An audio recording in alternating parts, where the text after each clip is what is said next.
السلام علیکم، welcome to horror story time. آج میں آپ کے ساتھ کس نمبر 2 شیئر کرنے جا رہی ہوں آسیبی مکان کی۔ تو چلیے آئیے اسٹوری سٹارٹ کرتے ہیں۔ آتش دان کے اوپر سنہرے بالوں والی ایک خاتون کی تصویر لٹک رہی تھی۔ اس کے خد و خال دلکش اور رنگ حسین تھا۔ بال خوبصورت انداز میں شانوں پر بکھرے ہوئے تھے۔ میں یقین سے کہہ سکتی ہوں کہ اس خاتون کی موت طبعی نہیں تھی۔ اسے آہستہ آہستہ زہر دے کے مارا گیا، مگر لوگوں نے اسے طبعی موت جانا۔ دادا ابا ایک دم چونکے۔ ان کے چہرے کے تاثرات بتا رہے تھے کہ وہ دادی اماں کو وعدہ یاد دلا رہے ہیں۔ دادی یہ دیکھ کر خاموش ہو گئی۔ دوسری صبح امی نے دادی سے کہا کہ وہ مزید کچھ بتائیں۔ دادا شہر گئے ہوئے تھے۔ نوران اینڈ کیتھرائن بھی گھر پر نہ تھی۔ دادی نے وعدہ کر لیا اور بتایا کہ انہیں کچھ دیر کے لیے اس کمرے میں تنہا رہنا پڑے گا تو وہ کچھ بتانے کے قابل ہو سکیں گی۔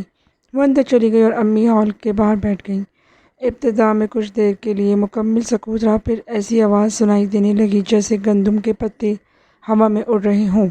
یہ شور بتدریج اونچا اور کئی آوازوں میں بدلتا چلا گیا۔ امی نے گھبرا کر ہال کا دروازہ کھول دیا۔ کمرے میں خوفناک شور بدستور جاری تھا۔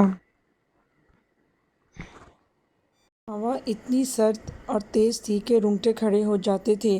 دادی سکتے کے عالم میں ایک کرسی پر بے حس و حرکت پڑی تھیں۔ امی گھبرا کر آگے بڑھی، ان کی ہتھیلیاں رگڑنے لگیں۔ اچانک ابا اور دادا کمرے میں داخل ہوئے۔ یہ دیکھ کر وہ بھی گھبرا گئے اور انہیں خواب گاہ میں لے گئے۔ تھوڑی دیر بعد جب دادی کو ہوش آیا تو امی ان کے پہلو میں بیٹھی تھیں۔ دادا وہاں نہ تھے۔ انہوں نے امی سے کہا تمہیں کمرے میں داخل نہیں ہونا چاہیے تھا۔ وہ یہ بتانے پر رضامند ہو گئے تھے کہ انہیں کیا چاہیے اور وہ کس شرط پر مکان چھوڑیں گے۔ اچانک تم کمرے میں داخل ہو گئی۔ اس مکان میں ایک زبردست المیہ وقوع پذیر ہوا ہے۔ سنہرے بالوں والی عورت کو مارا گیا ہے۔ اس گھر میں کوئی غیر انسانی اور بے رحم مخلوق ہے۔ میں ان چیزوں سے نہیں ڈرا کرتی مگر آج میں بھی خوفزدہ ہوں۔ امی نے محسوس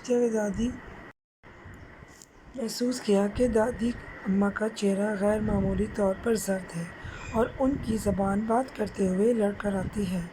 دادی اس سے پہلے کبھی اتنی خوفزدہ نہیں ہوئی تھیں۔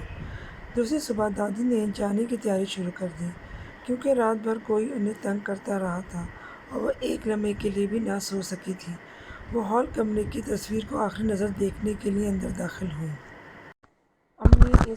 امی اس وقت باورچی خانے میں تھیں کہ اچانک دادی اماں کی چیخ سنائی دی۔ گھر پر صرف امی اور دادا ابا موجود تھے۔ وہ دوڑتے ہوئے کمرے میں داخل ہوئے۔ دادی کا چھوٹا سا جسم فرش پر پڑا تھا۔ وہ کسی نادیدہ دشمن سے لڑ رہی تھیں۔ ان کے ہاتھوں کی حرکت سے معلوم ہوتا تھا کہ وہ اس کا گلا دبا رہی ہیں کہ اچانک وہ فرش سے اٹھیں اور لڑکھڑا کر کاؤچ پر گر گئیں۔ ان کا چہرہ زرد ہو گیا، دم گھٹنے لگا اور یہ اس بات کی علامت تھی کہ کوئی ان کا گلا گھونٹ رہا ہے۔ اس سے پہلے کوئی انجانی انگلیاں ان کا گلا دبا دیتیں، دادا چیخے۔ دادا پوری قوت سے چیخے، خدا کے لیے اسے بخش دو۔ وہ بار بار یہی دہرا رہے تھے۔ کسی چیز نے پوری طاقت سے دادی اماں کو زمین پر دے مارا۔ دادا تیزی سے آگے بڑھے اور بیوی کو بازو اٹھا کر باہر بھاگے۔ ہم اب کبھی اس منحوس گھر میں نہ آئیں گے۔ اس سے پہلے کہ کوئی خطرناک حادثہ پیش آئے تم اس مکان کو چھوڑ دو۔ امی جب دادی اماں کو الوداع بوسہ دینے کے لیے جھکی تو انہوں نے سرگوشی کی۔ میں سنہری بالوں والی خاتون سے مصروف گفتگو تھی کہ میں نے اس کے پیچھے ایک خوفناک مخلوق کو کھڑے ہوئے دیکھا۔ یہ قامت میں ایک آدمی کے برابر ہے، مگر میں نے اس سے پہلے ایسی مخلوق کبھی نہیں دیکھی۔ اس کے نارنجی رنگ کے بال سخت کھردرے اور کھڑے ہیں اور ہاتھ اندر کی طرف مڑے ہوئے۔ یہ مخلوق تو خاتون کے گرد چکر کاٹتے ہوئے آئی اور میرے قریب کھڑی ہو گئی، پھر کہنے لگی، میں تمہیں ختم کر دوں گا۔ میری گردن دیکھو، جہاں اس نے اپنے ناخن میرے گوشت میں گاڑ دیے۔ یہ زخم بہت گہرا ہے۔ وعدہ کرو کہ تم اس مکان کو چھوڑ دو گی، کیونکہ یہ مکان بہت جلد نذر آتش ہو جائے گا اور بنیادوں کے سوا کوئی اور چیز نہ رہے گی۔ دادی اماں کی گردن کا زخم زندگی بھر باقی رہا اور مخلوق سے مقابلے کے بعد ان کی آواز اس قدر بیٹھ گئی تھی کہ وہ سرگوشی میں بات کرتی تھی۔ اس پراسرار مکان کی یہ داستان ایک رات اپنی انتہا تک پہنچ کر ختم ہو گئی۔ کیتھرائن اور کلاڈ اپنے کمرے میں تھے۔ کیتھرائن نے حسب معمول اپنے بال صاف کیے اور لیٹ گئی۔ چند لمحوں بعد ایک چونکا دینے والی چیخ کے ساتھ اس نے اپنے بستر کو نوچنا شروع کر دیا۔ ڈاک اور ابا ان کے کمرے کی طرف دوڑے۔ کلاڈ اپنے جوتوں سے بری طرح بستر پیٹ رہا تھا۔ ابا نے کیتھرائن کے پاؤں پر پڑے ہوئے بستر کے کمبل کو پلٹ دیا۔ ایک بہت بڑی چمگادڑ کیتھرائن کے پاؤں سے چمٹی ہوئی تھی۔ ابا نے اسے چھڑانے کی کوشش کی مگر ناکام رہے۔ آخر ڈگ کے جوتے کی ایک زبردست ٹھوکر کے ساتھ چمگادڑ فرش پر آ رہی۔ فرش پر گرتے ہوئے وہ اڑی اور کمرے کے ایک شیشے کو توڑتی ہوئی باہر تاریکی میں گم ہو گئی۔ اگلی صبح انہوں نے یہ مکان چھوڑ دیا۔ وہ سب الگ الگ ہو گئے۔ مکان اسی طرح آراستہ تھا۔ ابا نے صرف گلاب کے چند گملے اور ایک کتاب وہاں سے اٹھائی اور آج یہی دو چیزیں اس مکان کی یادگار ہیں، کیونکہ ان کے چھوڑنے کے چند دن بعد مکان کو اچانک آگ لگ گئی اور بنیادوں کے سوا سب کچھ جل کر راکھ ہو گیا۔ دادی اماں کے موت کے بعد کئی سال تک کوئی واقعہ پیش نہ آیا۔ قریب قریب سب یہ واقعہ بھول گئے اور ہم اس پراسرار مکان کے متعلق کچھ بھی نہیں جانتے تھے کہ ایک دن جم چچا اچانک سیڑھیوں سے لڑک گئے۔ ان کا چہرہ سفید ہو گیا تھا اور وہ کانپ رہے تھے۔ اسٹور میں کوئی چیز ہے، اس کے بال نارنجی اور کھڑے ہیں۔ اس نے مجھے دروازے سے جھانک کر دیکھا اور پھر دروازہ بند کر لیا۔ اس پر یقین کرو نہ کرو میں نے اپنے بہت سنجیدہ تھے اور بڑبڑا رہے تھے۔ ان کے حواس بجا ہوئے تو ہم ان کا مذاق اڑانے لگے، مگر وہ نہایت سنجیدہ تھے۔ انہوں نے ہمیں اس مکان کی کہانی سنائی اور دادی اماں کی موت کا واقعہ بھی۔ اس کے بعد وہ اکثر گھر میں کسی پراسرار شے کی موجودگی کی شکایت کرتے، مگر ہم ہنسی مذاق میں ٹال دیتے۔ آخر ایک دن چچا جم اپنی چارپائی پر مردہ پائے گئے۔ 1948 میں میرے والدین سون بنراٹ کے اس مکان میں اٹھ آئے جہاں چچا جم کی موت واقع ہوئی تھی۔ یہ مکان دادی اماں نے بنوایا تھا۔ میرا بیٹا مائک ان کے ساتھ تھا۔ امی نے اپنے لیے دوسرے منزل کے 3 کمروں میں سے درمیانہ کمرہ منتخب کیا اور ابا نے اس کے ساتھ کا کمرہ لے لیا۔ مائک امی کے ساتھ تھا۔ یہاں ان کی پہلی رات تھی۔ امی 3 بجے تک نہایت پرسکون نیند سوئیں کہ کسی کے قدموں کی چھاپ نے انہیں جگا دیا۔ کمرے میں کوئی چل رہا تھا۔ سامنے ایک سایہ دکھائی دیا۔ انہوں نے آواز دی۔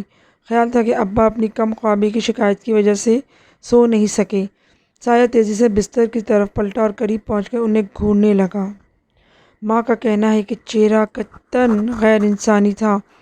اس نے اپنا بدہیئت ہاتھ مائک کی طرف بڑھایا جو ابھی تک سو رہا تھا۔ امی نے خوفزدہ ہو کر بستر سے نکلنے کی کوشش کی مگر اس نے انہیں واپس دھکیل دیا۔ امی نے اس کے چہرے پر ایک بھرپور نظر دوڑائی۔ گہرے زرد اور خوفناک دانت آگے کو نکلے ہوئے تھے اور آنکھیں گومڑوں پر چھپی ہوئی تھیں۔ مائک کو تاڑتے ہوئے اس نے دوبارہ بستر تک پہنچنے کی کوشش کی لیکن امی اس کے راستے میں حائل ہو گئیں۔ امی کو ایک طرف دھکیلتے ہوئے وہ مائک کی طرف لپکا جو اب جاگ چکا تھا، لیکن اس سے پہلے کہ وہ مائک تک پہنچے امی جھپٹی اور اس کے بالوں کو نوچ لیا۔ کھڑکی سے چھن کر آنے والی چاندنی میں انہوں نے دیکھا کہ اس کے ہاتھ اندر کو مڑے ہوئے ہیں۔ وہ مائک تک پہنچ رہے تھے۔ مائک اٹھ کر بستر پر بیٹھ گیا اور چیخنے لگا۔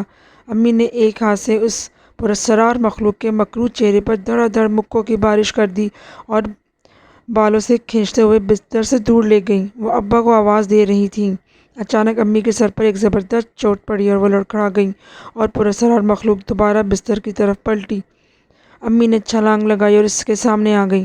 مائک تک پہنچنے کے جنون میں اس نے بستر کو اپنی طرف کھینچا لیکن اس کے بال پھر امی کے ہاتھ میں آ گئے۔ انہوں نے بالوں کو نوچتے ہوئے اس کے پیٹ پر ایک زبردست ضرب لگائی اور وہ ڈگمگا گیا۔ مائک بے تحاشا چلا رہا تھا، دادا دادا جلدی کرو۔ ابا نے اپنے کمرے کی بتی جلائی، تیزی سے دوڑے۔ چند لمحے انہیں کچھ سمجھائی نہ دیا۔ وہ اپنے بستر سے پرے ہٹتے ہوئے نہ دیکھ سکے اور پراسرار مخلوق برساتی کے کھلے دروازے کی طرف بڑھی۔ ابا کی موجودگی سے امی کا حوصلہ بلند ہو گیا تھا۔ وہ اس کے پیچھے دوڑیں۔ وہ مخلوق اچانک پلٹی اور انتہائی غصے میں اس نے مائک کی طرف اشارہ کیا۔ امی نے گھبرا کر پیچھے دیکھا، مائک بخیریت تھا۔ جب انہوں نے دوبارہ برساتی کی طرف دیکھا تو وہ دور نکل گئی تھی۔ چاندنی میں امی نے دیکھا کہ اس نے ایک عجیب لباس پہنا ہوا تھا جو ہلکے رنگ کے تنگ سے چوغے پر مشتمل گھٹنوں اور کونیوں تک لمبا تھا۔ ننگے بازو پر لمبے بال تھے، سر کے نارنجی بال سوئیوں کی طرح کھڑے تھے اور ناک کے بال نتنوں سے باہر نکل رہے تھے۔ ابا نے امی کے اشارے پر برساتی کی طرف دیکھا۔ صحن سے 20 فٹ کی بلندی پر اس کمرے میں سوائے سونے کے کمرے کے کوئی دوسرا راستہ نہ تھا، لیکن انہیں کوئی چیز دکھائی نہ دی۔ تاہم ایک بدبو سڑے ہوئے گوشت کی سارے کمرے میں پھیل چکی تھی۔ اس حادثے کے بعد ابا کے سوا کسی کو بھی اس کمرے میں سونے کی جرأت نہ ہوئی۔ وہ اس پراسرار مخلوق کی واپسی کے منتظر تھے، لیکن وہ کبھی نہ آئی۔ 1952 میں ہم نے یہ مکان بیچ دیا، لیکن آج تک میں اس واقعے پر حیران ہوں اور سوچتا ہوں کہ کیا انجانی قوتیں ایک جگہ سے دوسری جگہ جا سکتی ہیں؟ کیا ان کی دشمنی نسل در نسل چلتی ہے؟ تو ساتھیوں، کیسی لگی آپ کو یہ اسٹوری بہت انٹرسٹنگ اور بہت دہشتناک تھی۔ آئی ہوپ کہ آپ کو پسند آئی ہوگی۔ انشاءاللہ ایک نئی ہاریبل اینڈ دہشتناک اور خوفناک اسٹوری کے ساتھ حاضر ہوں گی۔ اس وقت تک کے لیے اجازت دیجیے۔ دعاؤں میں یاد رکھیے، اپنا خیال رکھیں، اپنے بڑوں کا خیال رکھیے۔ اللہ حافظ۔